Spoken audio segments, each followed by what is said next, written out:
These are common skincare mistakes that you might be making on a daily basis that's preventing you from getting that glass skin. I've actually spotted lots of friends and family members make these mistakes, and I correct them every single time. They may not notice anything like now, but they're gonna thank me so much in the next like 5 or 10 years because these things really do compound. So let's jump right into it, starting with probably the most common one, rubbing your face with a towel after you wash your face. I mean, think about it. You're literally rubbing your face with that towel like this, and you're not only rubbing your face and like making it sag, but you're also causing lots of irritation and friction.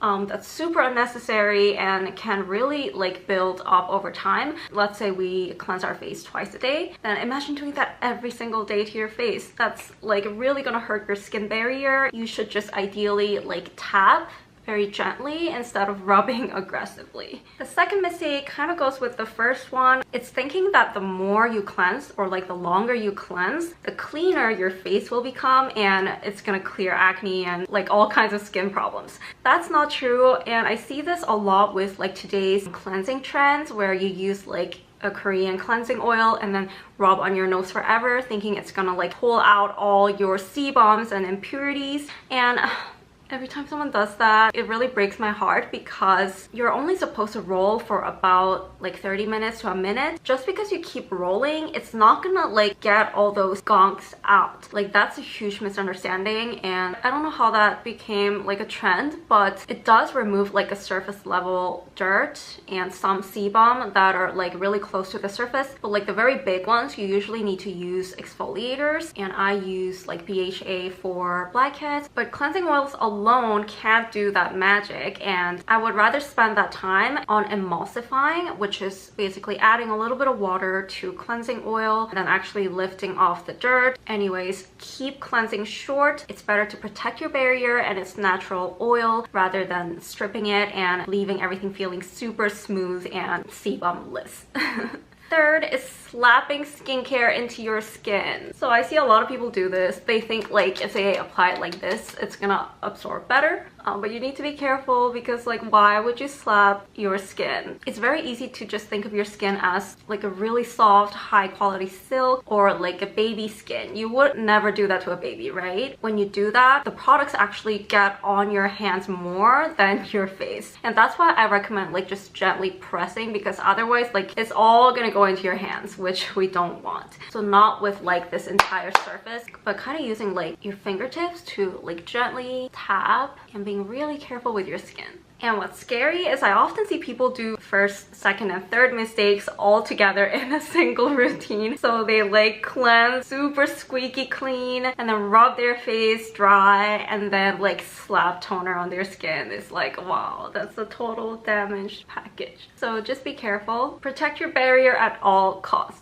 Fourth is not absorbing toner properly. So I don't mean to say like you need to tap forever, but with something very watery, like watery toner or a face mist like this, if your atmosphere is drier than your face, it's gonna pull more moisture out of your skin. So you're doing this to hydrate your skin, but like if you just wet your skin and then just leave it, it's gonna dehydrate your skin even more. That's why like no matter how many times you spray these things and like apply toner, you don't feel like your skin's very hydrated. But it's easy if you think of it like this. When you're washing dishes with your hands, not with a dishwasher, you use a sponge, right? So you first wet your sponge and you clean the dishes, and then like you kind of squeeze the water out, and the sponge that's full of water later becomes like super wrinkly and super hard. And imagine that's your skin. That's because the water evaporates out of it, so it becomes even drier than before. So just make sure to tap it well and then do your other steps of skincare immediately to actually seal that moisture. Fifth is about applying skincare. It's not giving enough time for each layer of skincare to settle. So I know a lot of people just like toner, serum, another serum, moisturizer, and then like just kind of rub everything all together and do it very fast. I know sometimes we don't have time, but it's actually good to do these things slowly and to let each product like actually absorb. Otherwise, all these products just basically mix on top of your face and never properly get absorbed. So what I recommend is first, if you're starting with a toner, absorb about 80%. So you don't want it to be like slippery or anything. And then you want to go right into serum. I advise tapping until it's about like 70% dry. So it's still a little sticky, it's still damp, but it's not like watery and dropping from your face. And then I would advise waiting for a few seconds or like even a minute and then move to the next step so each step can actually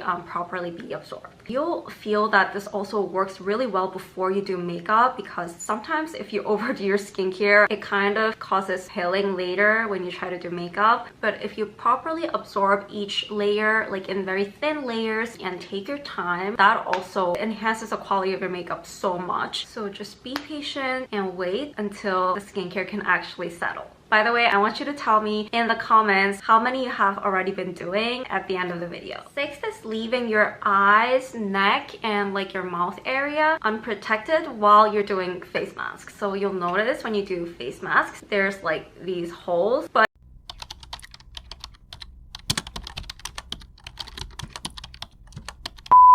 But guess what? Your eyes, your mouth, and your neck are some of the first places to show signs of aging. And that's because, first of all, these areas are super thin, especially like your neck and your eyes. But places like your mouth, we're always eating, brushing our teeth, drinking water. So it touches a lot of water and it's always exposed to irritation. That's why applying lip balm regularly is super important, even if you don't have chapped lips. And that's why it's important to apply eye creams. I also recommend using like these mini pieces that come with face masks. Like for collagen masks, you always have those little pieces, right? Do use them under your eyes or your neck. And if you don't have those, I recommend using these smaller patches or like eye gel patches to put under your eyes. 7th is something people rarely talk about, but it's not knowing your skin type correctly. I actually didn't know my correct skin type for, I would say, over 20 years, and that's why like I've been constantly exposed to like so many blackheads and acne despite having a drier skin type. A lot of people think they need to fit into like dry, oily, normal, or combination, but our skin isn't all that simple. Yes, it's convenient to categorize into these categories, but maybe you have oily skin but you sometimes feel tightness, and maybe you have drier skin but you sometimes notice some oiliness and breakouts. So maybe you are dehydrated oily instead of just oily, and maybe you are dry leaning combination like me instead of